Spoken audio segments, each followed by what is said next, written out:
Good evening. I'm Mark Zonneveld.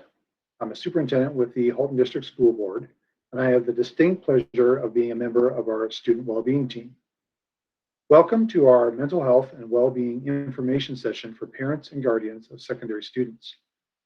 The mental health and well-being of our students, families, and staff are so important to our board, and we know this is important to all of you as well. This was very clear in the large number of questions we received from you in preparation for our session tonight. We are very fortunate to have great community partners to work with in serving our students and families, some of whom are joining us for this session tonight. These sessions are part of our ongoing dialogue with students and families about how we can best meet their mental health and well-being needs. I would like to thank everyone who made tonight possible, and I look forward to learning with you to help all of our students learn, grow, and inspire together. We recognize that this week is Passover for followers of the Jewish and Christian faiths. We apologize for this conflict. Our preference would have been to ensure full inclusion this evening. However, we would like to point out that these sessions are being recorded and will be posted on our website for future viewing if you weren't able to join us tonight, and for future reference as well. Again, we appreciate the large number of questions that were submitted in advance, and we are excited about the amount of interest you have shown in this topic. I'd now like to share our land acknowledgement. Halton as we know it today is rich in history and modern traditions of many First Nations and the Métis. From the Anishinaabe to the Attawandaron, the Haudenosaunee, and the Métis, these lands surrounding the Great Lakes are steeped in Indigenous history. As we gather today on these treaty lands, we have the responsibility to honor and respect the four directions: land, waters, plants, animals, ancestors that walked before us, and all the wonderful elements of creation that exist. We would like to acknowledge and thank the Mississaugas of the Credit First Nation for sharing their traditional territory with us. Thank you for joining us tonight, and it is now my pleasure to introduce Michelle Bates, our Halton District School Board Mental Health Lead.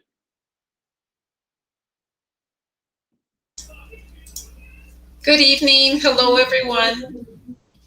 Thank you so much for joining us. We're excited to be able to bring this session together and be offering it. As we begin, we wanted to start with some really important acknowledgements, and that is to say that we understand that parents and children are really stressed right now during COVID. We know that many of you are asking, what can we do?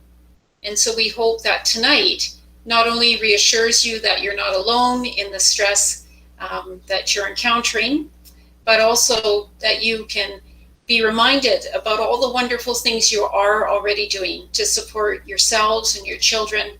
And you might also find and hear about some additional strategies or tips.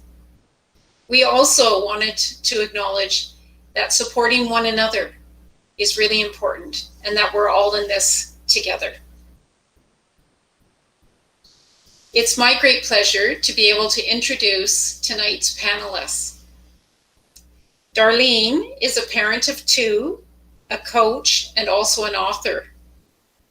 Darlene is the program supervisor with the Community Family Engagement Collaborative called Halton Families for Families. In this work, she engages and connects with families that have been impacted by a child or youth's mental illness in supportive and meaningful ways.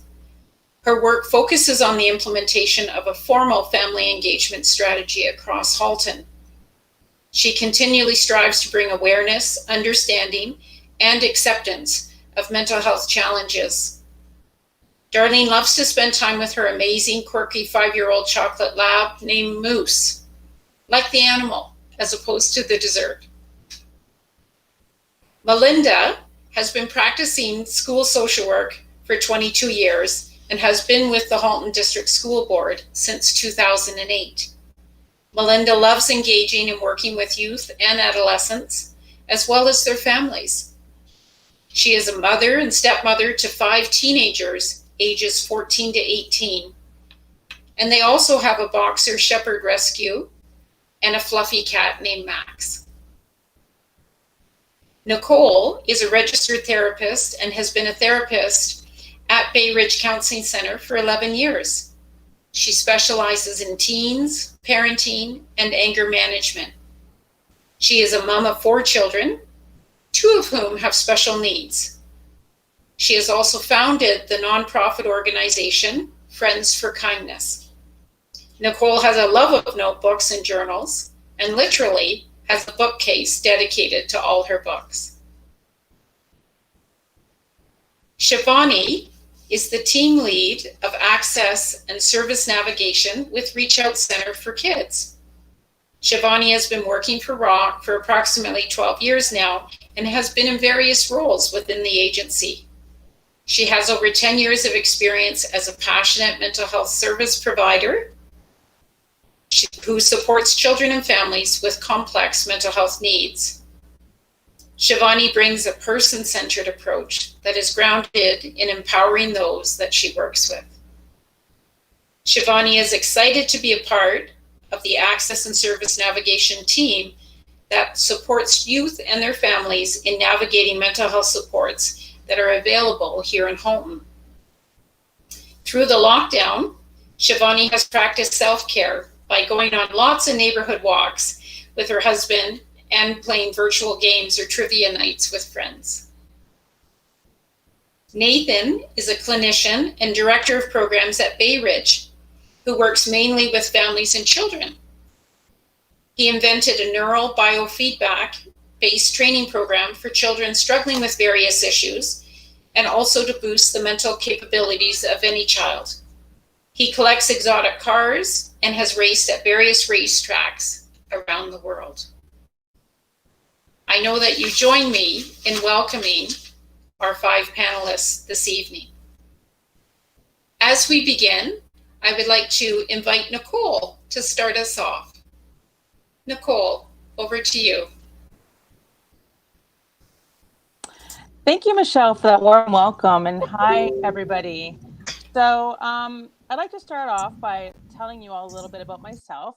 My name is Nicole Callender, and I am a therapist at Bay Ridge Counseling Centers. I'm also the founder of a nonprofit called Friends for Kindness. I am the mom of 4 children, like Michelle mentioned, and 2 of my children have diagnoses. My oldest daughter, she has a severe genetic disability called Williams syndrome, and my younger son was just recently diagnosed with ADHD and an intellectual disability. On top of that, all my children are home distant learning at the moment. So I personally understand the impact of this pandemic and what it, the effect it has on everyone, especially as parents and on our children. So I'm a private therapist at Bay Ridge Counseling Center. So that means I do one-on-one therapy. The advantages to one-on-one therapy is that the individual has the privacy of just meeting with me in the office. And for some teens and adults, the advantage to that is that they have a safe space, right? So I really, what's important to me is that my office feels like a safe space, and they feel safe in being able to talk to me and take me along on their journeys while we, as we work through their struggles together. But I want to point out how important a circle of care is. This evening, we are going to hear from several of us who have several resources that we can share. But I want you to understand that you don't need to use one resource. You can use more than one resource and create that team. So for example, an individual can see me for one-on-one therapy, and if I don't see, like I usually see my clients maybe once every 2 weeks, once every 3 weeks. So maybe if that person goes into crisis, they can call, ROC's 24-hour crisis line, or they may be using a program with Halton Families for families and still find individual therapy with myself or another therapist at Bay Ridge beneficial.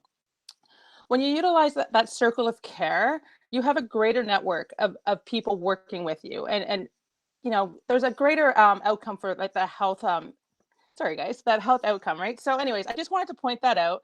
So I think it's really important to have a team behind you. And I say this because being first, I want you to understand that I'm going to speak about some concerns of when we should seek help. So I'm hoping that when I point these out, you'll be able to recognize that when you listen to everybody talk tonight, you'll be able to see what everybody has to offer and how we can all interchange with each other, right? So like I said, I'm going to be talking about when should I seek help. And I want to begin by saying that this pandemic has been hard on all of us. I mean, even people who don't suffer usually with mental health issues are finding this pandemic really hard. And I think that's because we don't we've all been pushed beyond our capacities, right? Like we've all been asked to do more and more and over again, and it's honestly that we have nothing left in us, some of us anyways, right? Like we've been asked to adapt with little to no notice. We've a lot of us have been asked to change the way we do our jobs with short notice. Some of our kids have been asked to do their schooling in a completely different way. So I'm going to actually just even speak about my own home life right now. So my kids are at home, my work is at home, my chores of being a parent and my responsibilities are at home. So everything's inside my house right now, right? Where previously, before the pandemic, I could leave my job at work and close the office door and come home and go back to work tomorrow, right? And not think about it. My kids could go to school and leave their assignments and their work at school and come home and not think about it. But like many, my home now has everything inside our home, and it's really hard to escape from that. We are always on focusing on what school assignment still needs to be done, what work thing do I still need to do, what cleaning chore do I still need to do. And sometimes it's very hard for us to get out of that focus because it's staring us in the face everywhere we look in our homes right now. So I want you all to know that I personally understand that struggle as well, because I am also dealing with that stress as well. So the exhaustion is real. Like honestly, on top of the pandemic exhaustion, the adolescents still have and experience various mental health issues. And obviously, those should not be ignored. So I thought I'd point out some of those signs of when they should seek help. And I'm hoping this will help listening to the services, like I said, of the other panelists this evening. So generally, there are some typical adolescent behaviors that tend to cause concern for parents, but might actually be typical adolescent development. So this is where when we talk about teenage related questions, it can get complicated because sometimes it's really hard for us parents to distinguish when our teens are working through their issues in a healthy way or when they may need to utilize other resources. And it's also hard for us parents because it's really hard for us to find the balance of when we need to give them the tools or when we're trying to fix them. As a mom, as putting my mom hat on right now, I know I have one of my children suffers from anxiety. And she used to always say, Mom, you help everybody else's kid, but you can't help me. And the reason for that is because as a mom, I want to fix her, right? I want to take that pain away from her. I don't like to see my child suffering. But with my clients, I'm giving them the tools so that they can empower themselves and help themselves, right? So that's where as parents, the added resources is actually helpful because the therapist or the services can actually give the child tools or the families more tools so that they can help themselves, right? So anyways, some of those typical behaviors that may be concerning would be an adolescent hiding out in their bedroom and not wanting to participate with their families. Adolescence is an age where you know what they're wanting to start to find their own space. They want to start making decisions by themselves, and they want to start figuring out what their own values are, right? So, mom and dad, they're still trying to direct sometimes, and the teens are still trying to figure out no, I'm trying to figure out who I am now and I want my space. So then what are some of the signs of when should you seek help? All right, so as you can see on the slide on the screen, these are some of the behaviors of when you should seek help. The first one, has their behavior changed dramatically? Are you seeing like a dramatic change at home, at school, in the community? Has their school performance changed? Are they struggling? So I know some of my clients, their struggle with schoolwork, they avoid some of their assignments, and then that kind of piles up and that creates anxiety, and then they start avoiding the subject, right? So are you finding that they're struggling with their schoolwork or their course load, and are their grades slipping? Excuse me. Are they avoiding school or activities? Activities, like I realize with COVID, activities might be not as many, but are your kids in activities such as sports or dance or music, and you find that they used to bring them joy and it's just not bringing them as much joy anymore? Has your teen stopped hanging out with or talking with their friends? Are they struggling with friendships? Is anger or irritability starting to affect their lives? I mean, I realize that some adolescents may have, be a little bit irritable to us parents, but is it affecting their lives where it's starting to affect the relationships or, their lives basically?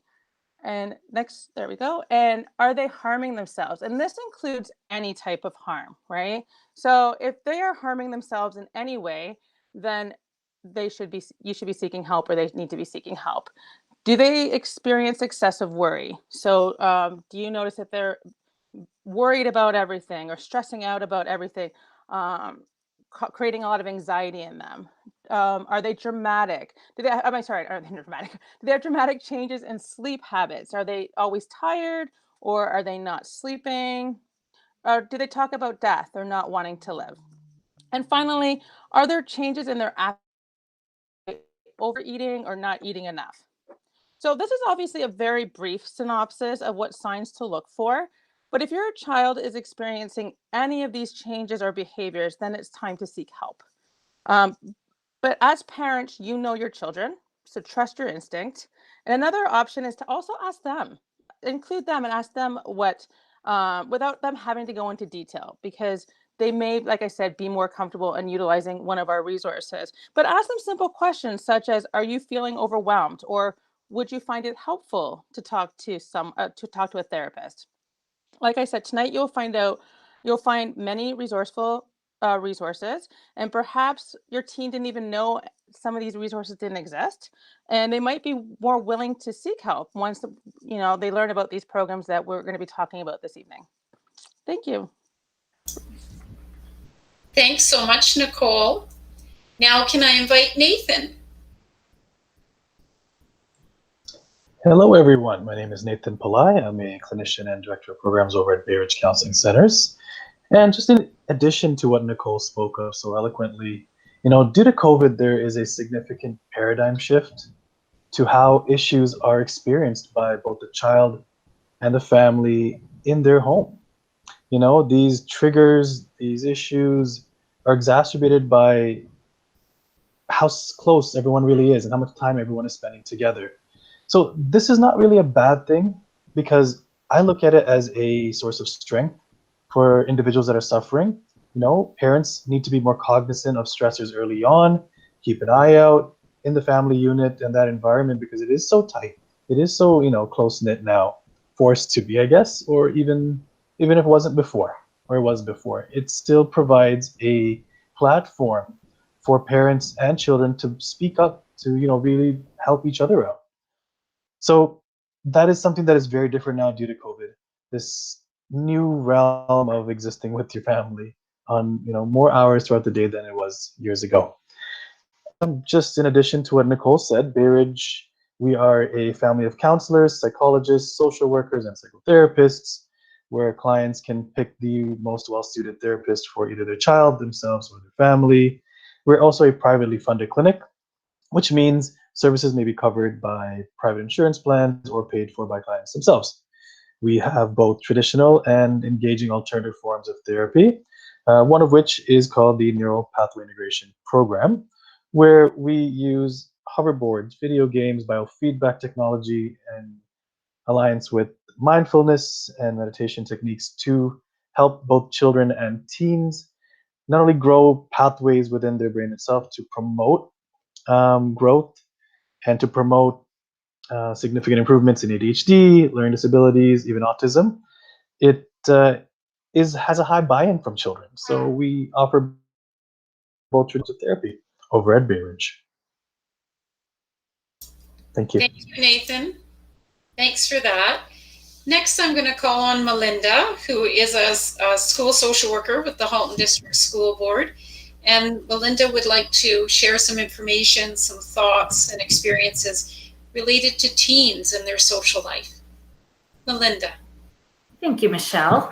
if you could put up my teenage brain slide, that would be fantastic. Thank you. So this is just a kind of joking reminder to parents and to adults that the teenage brain is still very much under construction. And these things that you can see here, if you're looking closely, the ability to resist peer pressure is a very small part of the brain. Spending time with your family or being seen in public with a joking approach, but it's very much what teens are experiencing socially and emotionally right now. And it isn't until about 25 years old that the brain stops growing and developing. And it's sometimes hard for parents to recognize that their teens are still under development because they're acting more mature, they're trying to be more independent, they look bigger and older, but they're really still quite young emotionally and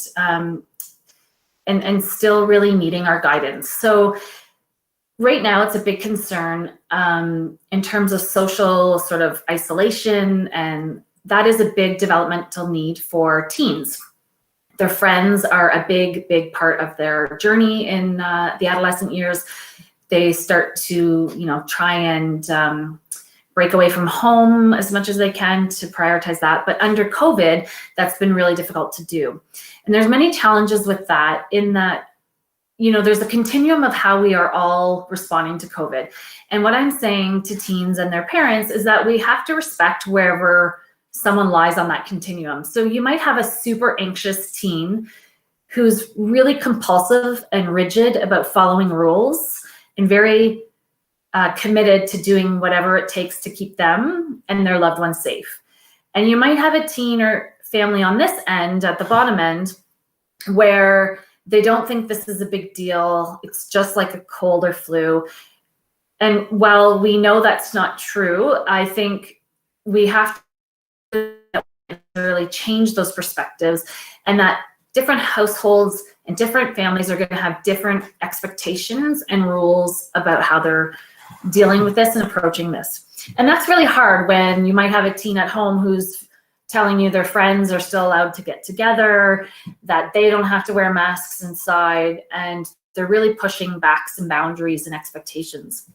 However, I do want to say that it is a big piece of their development to have that social connection. And that's probably one of the biggest struggles for teenagers right now who aren't feeling that within our schools, just given that there's limited access to peers and classmates and school social events that sometimes balance that academic stress and focus, because it just can't happen right now. So I wanted to talk about the fact that we all have mental health, just like we all have physical health. Sometimes teens that I work with feel like their parents don't understand, or they minimize sort of that need for that social connection. And when that's under stress, that's a big part of their life. As we move through high school and into adult and parenthood, we're juggling maybe 10, 15 things in our lives that define us: careers, parents, being a spouse, maybe different communities we belong to, and groups we're involved with. But our teens really have just social connections, school going on in their lives, families, because they all have one, and well-being. So when social pressures are there, or a lack of social connection, that's a quarter of their life that feels overwhelming after a period of time, if they're feeling disconnected, for example. Whereas again, if one area of my life or your life as a parent is feeling stressful, like work, we have many other things that we can do to balance that out. But if a quarter of my life was under stress, that might mean 5 or 6 things were being, overwhelming or challenging me. Then I'm going to be maybe a little bit irritable or moody, or maybe not as focused or doing my job as well either. And that's what teens, I think, really struggle to communicate well and articulate with their parents, that it just takes one of those sort of 4 domains I mentioned to feel very overwhelmed and stressed out. So balancing your household rules and expectations and safety concerns amid COVID, like I said, can be tough. And I think there's some creative ways we can do that as much as we can. I think even though teens are pushing back naturally, we need to still remember we are parents, and it is okay to have those rules and expectations and structure. and the way we want to do things right now does impact all of us within the household and in the communities, as we know. So I think that one of the things is to remember that the teenagers don't have that ability with their brain to see long-term consequences, to think beyond just kind of their own immediate needs right now. Not because they're being selfish or self-centered, which is sometimes how it comes across, but because, again, that's the part of their brain that's very developed in comparison to other parts of the brain, like the thinking part of the brain and the consequence part of the brain, that doesn't come into full development until later years. I think some of the things we can talk about is that teens need structure, they need rules, and they need expectations as a way of knowing that you're engaged and caring about them. Again, even though they'll never admit that or want that, they do need to know that they are safe and there are some boundaries around them. Having said that, right now, Halton is still in red zone. That does allow up to 5 people inside your home, other than the family, if you're comfortable with that, with masks on. Perhaps your teen can hang out in the garage with the door open and some music on with friends spaced out in there, or a backyard or a deck. There are obviously more opportunities now that the weather's getting nicer, that teens can meet in the parks or go for walks together, hiking on trails, biking. Getting them active and outdoors is a great idea right now. 10 people outside can gather. They can go skateboarding, hang out maybe at a Tim Hortons or Starbucks patio with a couple of friends. Anything offline, because there's so much time being spent online these days with remote learning and the blended model of even being in person. And again, teens are just drawn to their phones and social media and the internet so much anyways right now. I think, again, it's going to be a struggle to find that balance for them, but trying to be flexible within that continuum of comfort zone and safety, that you can still give them those opportunities to see friends when it's safe to do so, and in safe ways to do that, while still maintaining some of your rules and expectations. So I think that's all I was going to say about that. Thank you so much, Melinda. I really liked how you phrased social connections actually represents 25% of the important things for teens right now. And that explains why the lack or the strain in social connections is really impacting our young people so much. Thank you as well for those great reminders and tips and strategies on how we can support our teens to have these important social connections, but also to do it in COVID-safe ways. Next, I'd like to invite Darlene to share with us her perspective and thoughts related to parents and how parents are coping, what they're experiencing. Darlene, over to you. Good evening, everybody, and thanks so much for having me here. I was going to say I'm Darlene, you already know that. As Michelle had mentioned at the beginning, I am a parent to 2 wonderful kids, and I'm no stranger to navigating the mental health care system. That's actually what brought me to the work that I do with Halton Families for Families and the peer engagement program. The Halton Families for Families is about other families with lived experience supporting those who are going through some tough times. Our program does not require any kind of referrals into it, and it's really about that peer-to-peer mentorship. Our family has been through quite a number of moments where we've been navigating through some pretty tough waters. So as I'm here this evening as the engagement coordinator, program supervisor for Halton Families for Families, I'm also first and foremost a parent. So when I say I understand the toll that this last year has taken on us as parents and our kids, I mean it wholeheartedly, that I understand. I see it at home, and when I speak to families in the community, I hear it every day. So can I just start by saying that I'm proud of you for being here joining us this evening. Parents often express to me that they're feeling like they're going through things alone and isolated. I've been there too many times. And although perhaps it's an overused analogy, it really does take a village to raise a child. And I'm very thankful and grateful for the opportunity of bringing this village together of support and opening up the conversation, because you never know what might resonate with you. Nicole spoke to it a couple minutes ago, just about this, so many questions navigating our world today and the changes that are happening so rapidly and continue to change every day. And even in moments of happiness as well, some families might feel confused. I've been hearing that a lot from family members where I had a really good day and they almost feel guilty about that. And I often tell them just to embrace it. If it's a good day, it's a good day. Over the course of the last year, we've heard loud and clear that families are looking for supports, and supports to each individual family is different. Everybody's experiences are unique, and although we might not know exactly what's going on for a family within those four walls, I think we can all agree that it's difficult.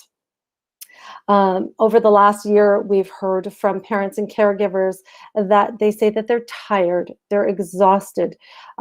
Some family members have expressed that they've taken some time just to sit in their cars since they're not driving to work anymore, working from home, that they're sitting in their cars and they're just giving themselves some opportunities to let their emotions out, perhaps having a good cry or listening to some music and cranking it up real loud.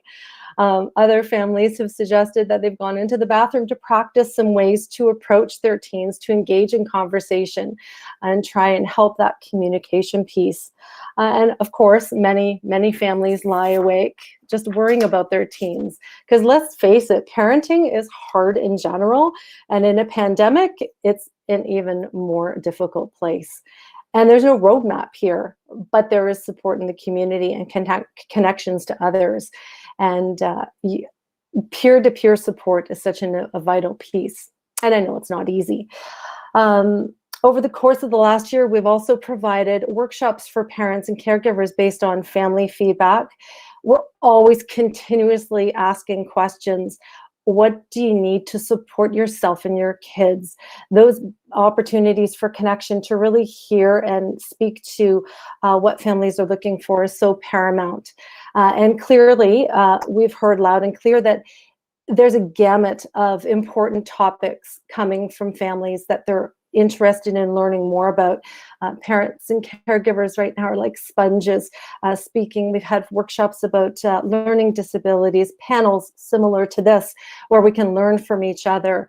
Opportunities to talk about screen addiction, as that is such an important piece right now. Everybody is on their screens. Screen health and wellness, how to maintain your health and wellness while being on screens. So many different things, and there's so many emotions and feelings happening. And I think it's important to validate all those feelings because they are going to be so different for each of us. So many things are emerging from families, and some of these things are new. I think Nicole had mentioned it earlier, and some may have been bubbling under the surface for a while, and now we're just starting to see it. And we've learned over time that the more we can stay connected to families and parents and caregivers and youth in a way that meets their capacity, that's where we'll see the strengths and successes. And able to open up those conversations of what they need to better serve and refine the support that we're giving them. So no matter where you are in your journey, I go back to my statement at the beginning that you don't have to do it alone. In sharing space with these wonderful other folks tonight, I'll be sharing a little bit more about what our program does and how to get involved with our program. And it's a little bit more information in a bit, but just acknowledging and understanding that, yes, it is difficult, but there are lots of supports around and lots of opportunities to connect and communicate together.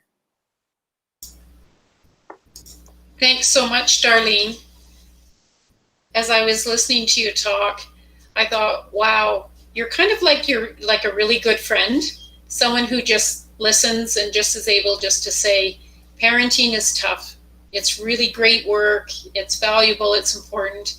It's tough, but it's during COVID. So thank you for your words of encouragement, your words of acknowledgement.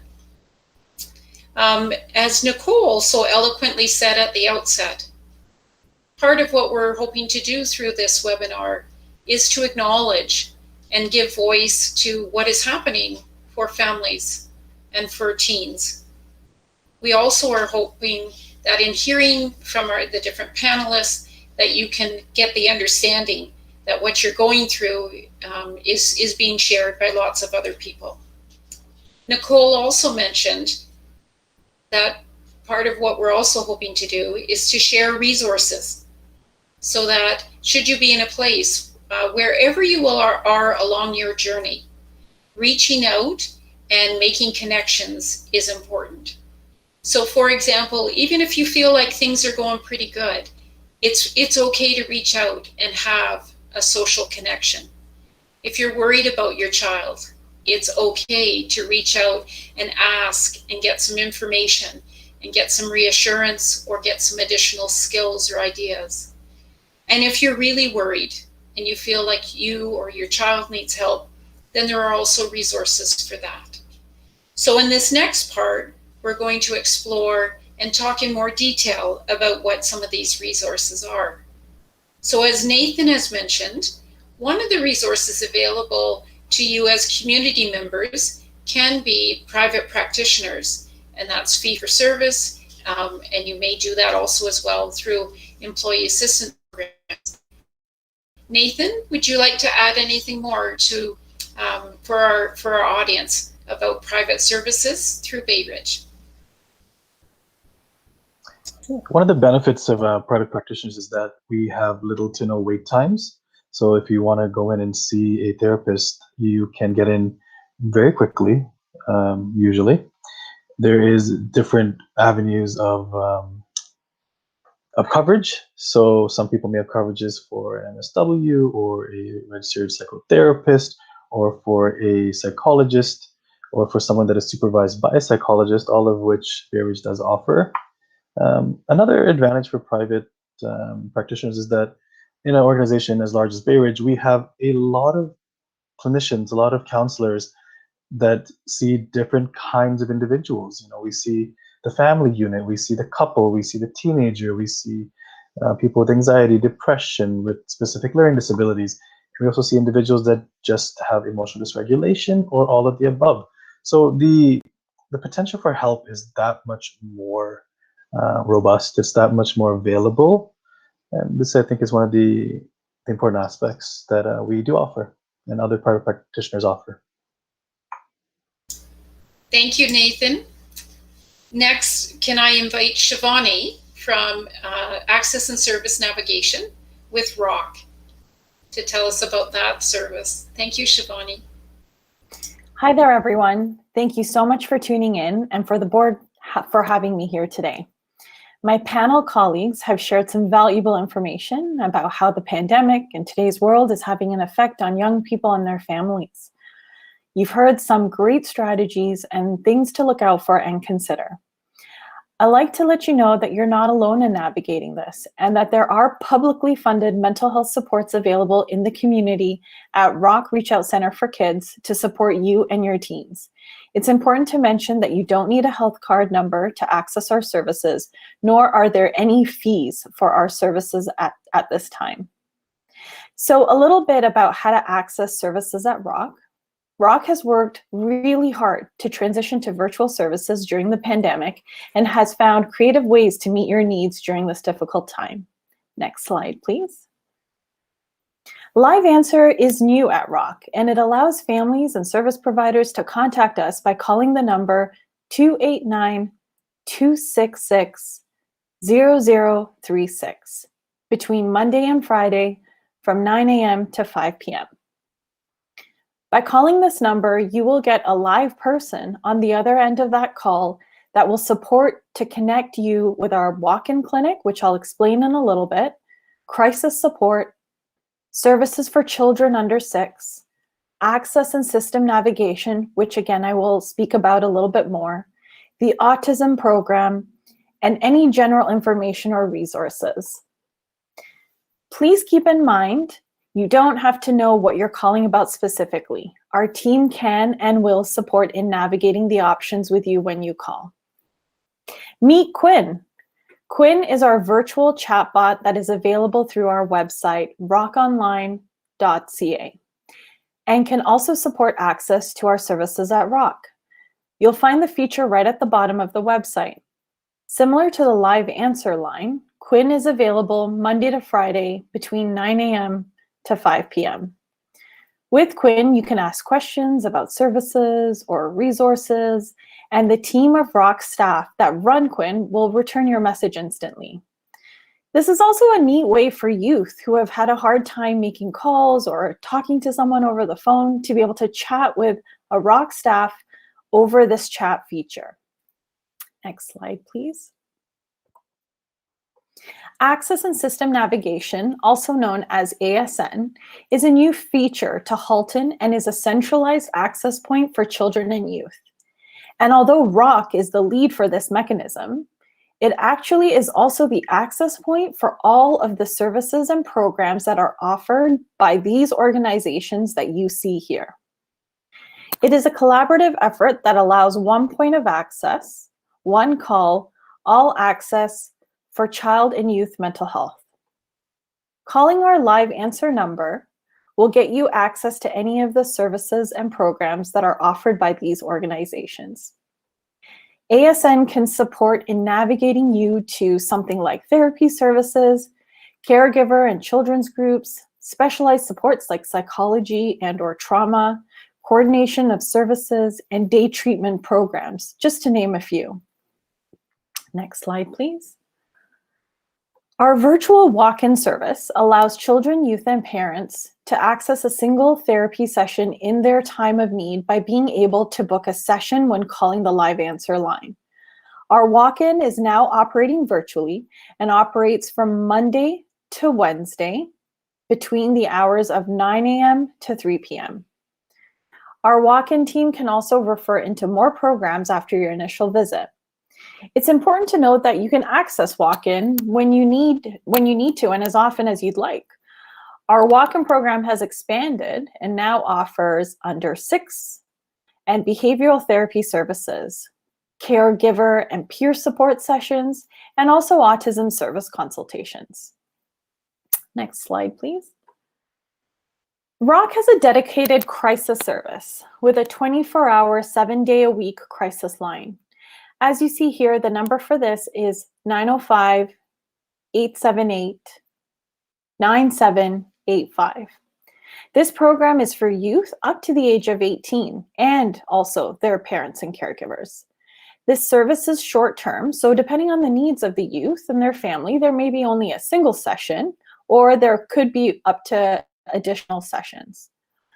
The crisis team also supports with making recommendations or referrals for other services. If you feel your child or youth is in crisis and needing urgent support, please don't hesitate to call our crisis line. So that was a lot of information that I just kind of delivered there, but I thought it was really important to share all of that with you. We would love for you to get in touch with us so that we can support you and your young ones. Here, you'll see various ways of reaching out to us or keeping informed with new offerings. Please check out our website, rockonline.ca, as well as rockevents.ca for workshops and webinars. You also see here our live answer number as well as our crisis number.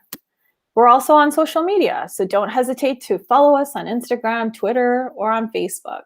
We really look forward to hearing from you soon. Thank you. Thanks so much, Shivani. I think when you begin to hear about all the resources and most importantly, how there's someone who's available to help you navigate those services, I think that that's really important for parents. And I hope that that actually serves as a reassurance. They don't have to know the reason why they're calling or what service they're looking for. All they have to know is that they can reach out, they can share what's going on, and the person on the other end of the line will help them figure out what the best support is for them in the moment. So that's a really nice way. Darlene, can I call on you to share some more details about Halton Families for Families? Thanks so much, Michelle. So Halton Families for Families is a community family engagement collaborative that is here in Halton, but it's also housed within Rock. So Shivani and I have had many an opportunity to connect and ensure that families are getting supported through the AS Online and sharing information.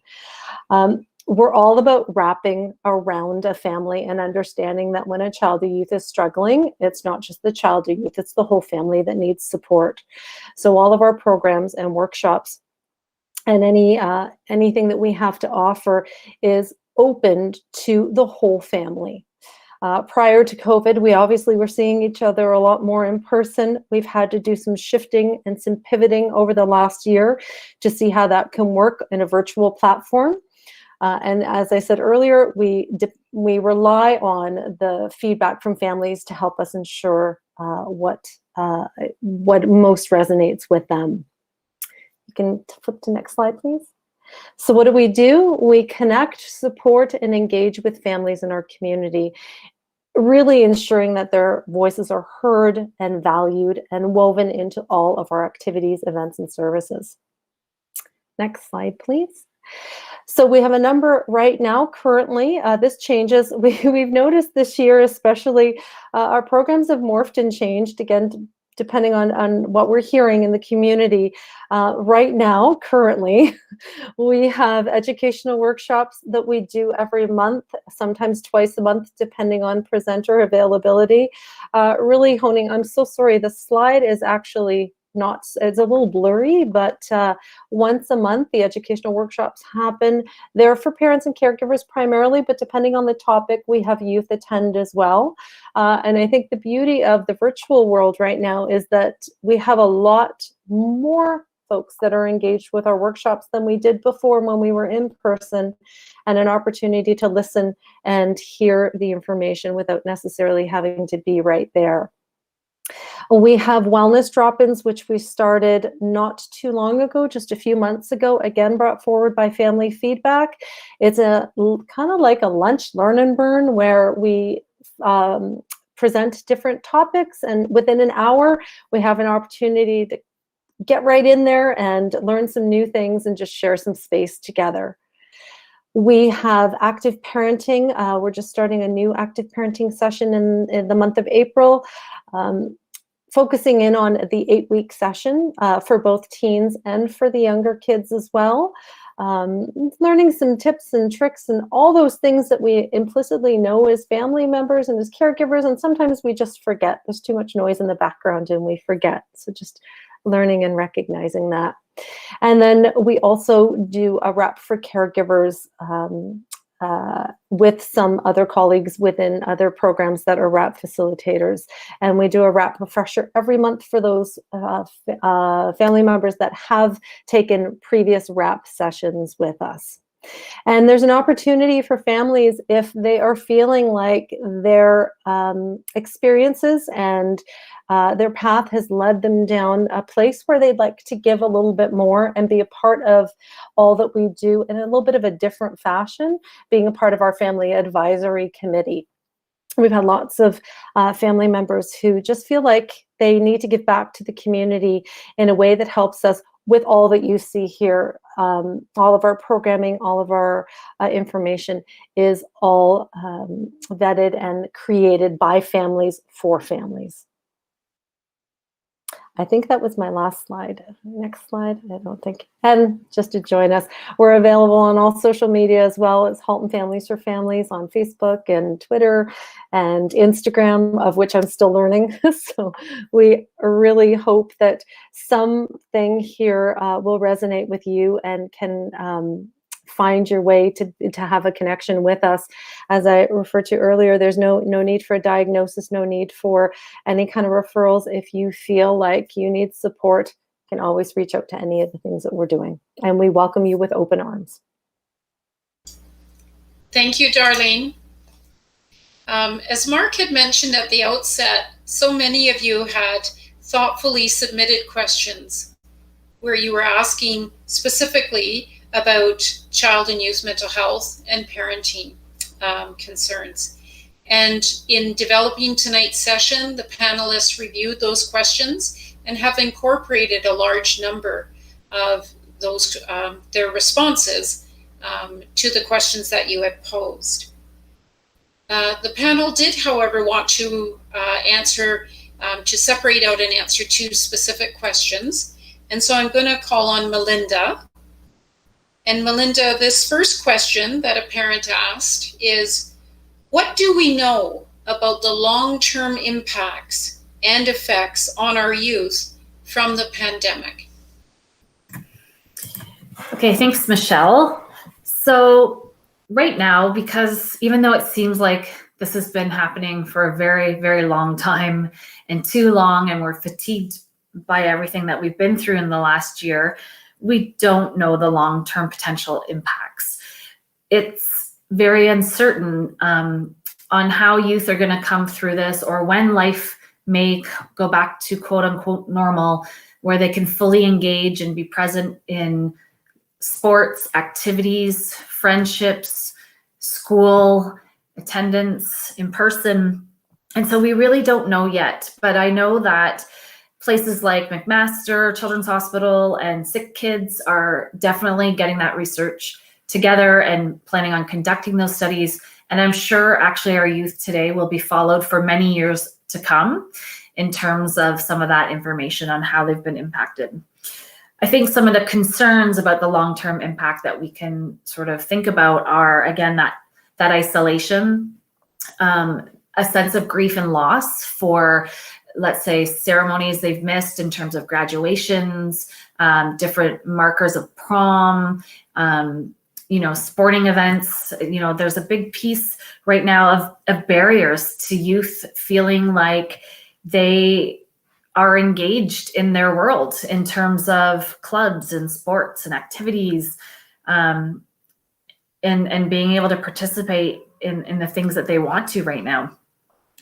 But we're also hoping that some of the resources you heard about tonight might mitigate any potential negative effects for youth and their families, because there are different ways that they can still engage and still get support and still have different ways maybe that they can cope with some of this until this is done.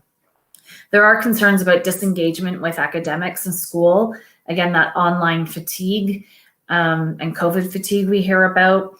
We don't know when things get back to normal, if that will sort of recover itself in terms of re-engaging with the school experience sometimes. And I think one of the positive things that we hope might be an effect of this is an increase in resiliency for our families and youth. Going through this together, something unprecedented together, hopefully having some more shared experiences and connections within the family and more creative ways of spending that time together. I know that's not always possible, and that's okay too.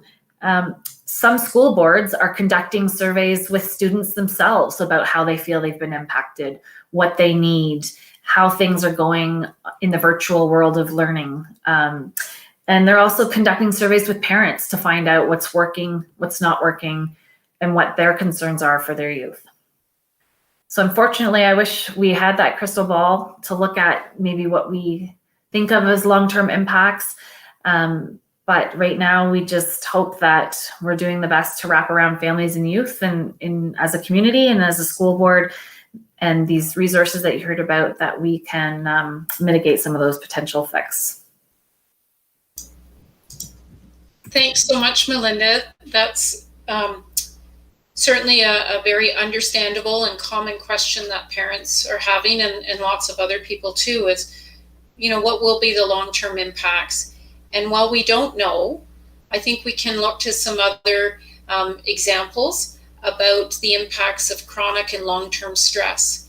And so I think that it's very helpful to think about all the ways that you are and all the ways that you can help to reduce any level of toxic stress that your teens and yourselves might be going through. So what are ways that you can help let that stress bag down, make that stress ball into a much smaller and more manageable thing?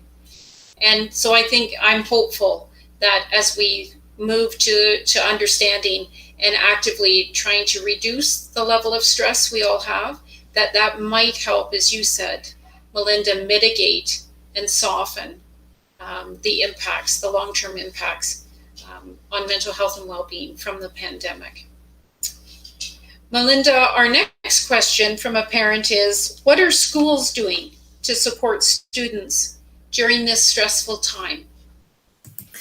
Thanks, Michelle. And just to follow up to your point, that I often talk to families and to students about capacity. We all have capacity, and when that capacity is less than normal because of chronic toxic stress, as you mentioned, because of a pandemic, because of school pressure, family expectations, social pressures, connection or disconnection, sometimes our capacity is very limited, and we have to recognize when that happens and try and do some things that will empty that stress, sort of move through that so our capacity can increase again. So I just wanted to add that. So thank you for sort of raising that for me. So the resources that were presented here were about community resources. And this question for me really spoke to what are schools doing in terms of what are the school resources for families, for parents and students themselves. I feel like Halton is a great board. I feel very blessed to be part of the supports in Halton. My own children and stepchildren do not go to Halton schools, and I wish they did, and I'm not being paid to say this, but I just want you to know that I feel like our board is very, very committed to the well-being and success of our students, not just academic-wise, but also emotionally, physically, and for that, I'm thankful to be part of that help and support process. So the things that schools are doing, start right in the classroom. Again, even though there's some challenges that, you know, there aren't group table settings where kids are sitting together, or group activities in person, or they're not able to move around in gym class in a way that's not distance, they're still trying to have very safe and inclusive classrooms, whether that's while their kids are in person or online. They're implementing everyday well-being classroom strategies. And that could mean check-ins, that could mean just talking and naming the stress that students are under, acknowledging their own stress, and just normalizing, again, that we are all going through this together, and invalidating some of the feelings around that, the frustrations with that. I think teens really, really need to be validated and have their voice heard, even if we don't always agree with, you know, or understand with what they're feeling or what they're saying. We can still know that we're hearing them. And certainly our classrooms try and do that. There's flexibility and understanding and support right now with classroom teachers, knowing that students are struggling to stay engaged in this blended format, knowing that things are at a different way of school right now and learning for them, and the challenges that are inherent with teaching through that, and moving back and forth between in-person blended models and complete distant virtual learning as schools have closed in the past year. So I really encourage you to talk to your classroom teachers first. If you're comfortable with your youth doing that themselves, that's a great skill for independence, and it helps the teacher establish that caring adult and relationship connection. But also as a parent, reaching out to, even though your child's in high school, reaching out to their teachers and asking and sharing any concerns you might have, or what support they're offering, or what you can do as a parent to support your child. Other supports that schools offer are student success teachers. They're part of student services. They are responsible for helping students that might be struggling academically or at risk academically, also in helping students learn some strategies around their learning skills. I know student success teachers are hosting drop-in clinics at lunch for students to come and get some organization tips, some help with homework and catching up and making some plans together. There's student success days at the end of our quadmesters right now that they can connect and do that work and have support to finish things up. They're doing presentations on different learning strategies and learning styles and ways to stay engaged, and different tips for studying and being organized and staying on top of work. There's special education department, which is special education resource teachers, EAs, for example, for students with IEPs, or that might need just a safe space or a learning strategies course to support families with. We have student team meetings, school team meetings, every week in our high school settings, and school resource team meetings every month. And that brings together a team of people within the school level for school team, where we're talking about sort of issues that are coming up, students that we're concerned about, problem solving, who's going to follow up, who's going to wrap around that student to support them, again, whether it's academically or emotionally. And school resource team meetings monthly consist of possible social work, psych ed consultants, an administrator, a guidance counselor, and different supports around the board and within the school to talk about next steps and problem solving, as well as strategies to support the student. Guidance counselors are a big part of our secondary supports. They're not only helping students with choosing courses and changing courses or academic pathway planning, but they're also available to parents to guide them through what's going on for their student, what concerns. Think of them as a bit of like the gatekeepers in the school in terms of being able to talk to youth as a caring adult, check in with them about how they're finding things going, offer some support and strategies around stress and coping. And then there's people like me, the school social workers. And again, this is where I loop back to Halton being very blessed and rich in resources. I and my colleagues with me on the social work team are based in our high schools. We are there in the guidance department. We need students to agree to come and see us. Unfortunately, that's sometimes hard for parents and adults, even in our building, in schools. We know that students could benefit from some support and someone to talk to, but it is their choice, and it is actually confidential from school staff and their parents, with a few exceptions around safety and immediate safety concerns. But I often want parents to know that the reason why sometimes students might come and talk to me or another adult in the building and make that connection is they don't want to burden you. They don't want to stress. It's not that they don't feel that you care or would support them, but I often have students who really don't want their parents to be worried about them. So I just thought I would throw that in there. Our board sites, Michelle, if you want to go to that slide, have sections for parents on well-being strategies, as well as a student section now on what to do, where to turn, helpful links and resources for mental health. I said earlier, we all have mental health, just like we all have physical health. And there's a lot of good for all strategies going on within schools around mental health and well-being and wellness right now, especially during the pandemic.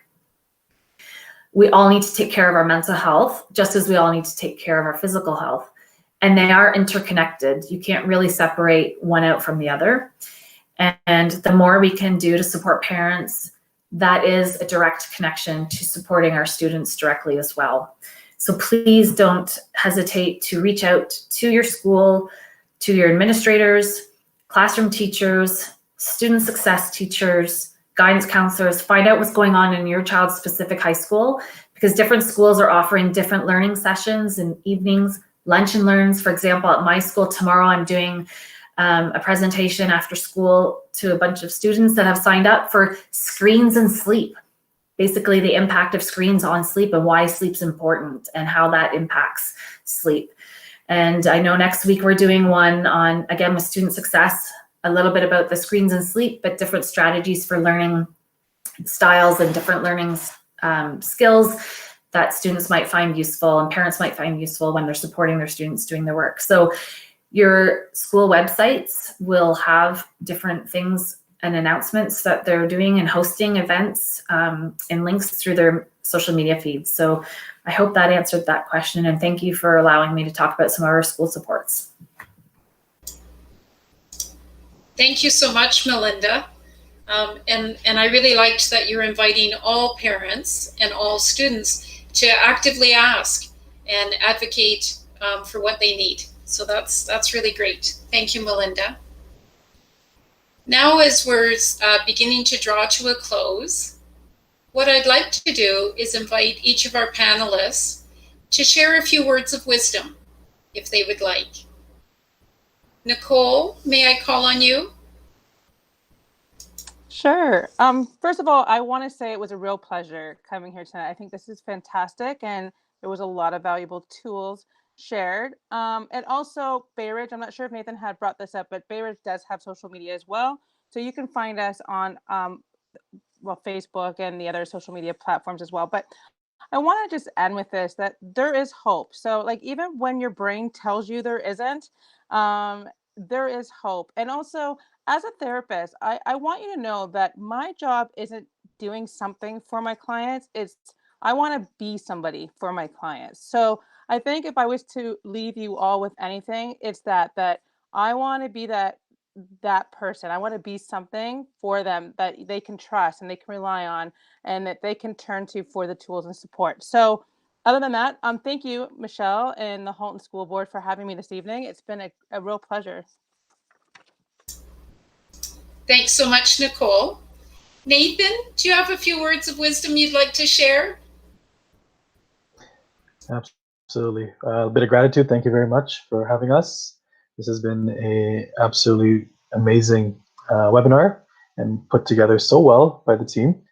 What I have more than words of wisdom is a plea.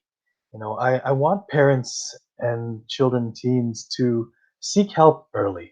There's no need to wait until things are so out of control that you desperately need the help.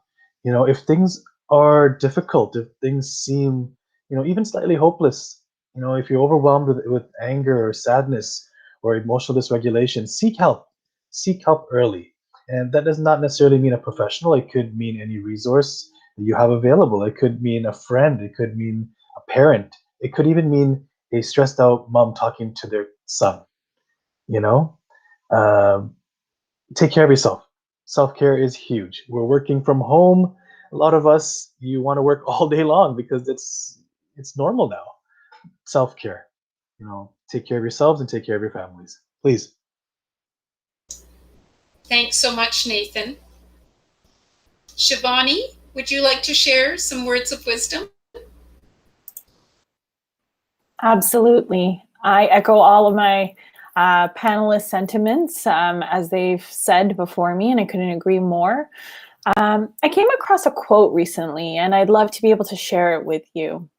It says, "The cure for burnout isn't and can't only be self-care. It has to be all of us caring for each other." So what I would say is please lean on friends, family, members of your community, even your family doctor and or community organizations such as ROC to support you through this difficult time. We're here to help and you're not alone in this. Thanks so much, Shivani. Melinda, do you have a few words of wisdom you'd like to share with us? Sure, Michelle, thanks. I just want to acknowledge how great it is to have partnerships between our schools and our community service providers. I've worked with therapists from Bay Ridge before. I work with ROC a lot and a host of other community service providers that aren't here with us tonight. And it's great partnerships and collaboration when we can do this. So I appreciate all of you for being here with us at the school board tonight. My words of wisdom for parents, as a parent, as a school social worker, working with your sons or daughters is this. It is tough. These years are tough. There is no navigation system for teenage years and parent and teen relationships. Some of our kids can be really, really challenging. And I always say that our kids can make us feel every single emotion times a million, whether it's love, frustration, joy, amusement, everything to a million. And sometimes it might feel like we should just give up, or, when they're personally yelling or attacking us and we feel hurt, just step away from them. But remember that you're planting seeds, and that's the analogy I use a lot. Everything you do, from structure and rules, boundaries, expectations, showing you care, trying to guide your child or teen, is planting seeds, and you may not see those seeds grow and flourish and develop until much later, but don't stop keep tending to those seeds, keep watering and nurturing those seeds, because eventually they will come back around and you will see the benefits of what you're doing now during these really difficult years. Thank you. Thank you, Melinda. Darlene, do you have some words of wisdom you'd like to share? I'm not sure how I can top anything that anybody else has said, all of our panelists. Oh my goodness. It has been such a pleasure to be here and sharing space with everybody.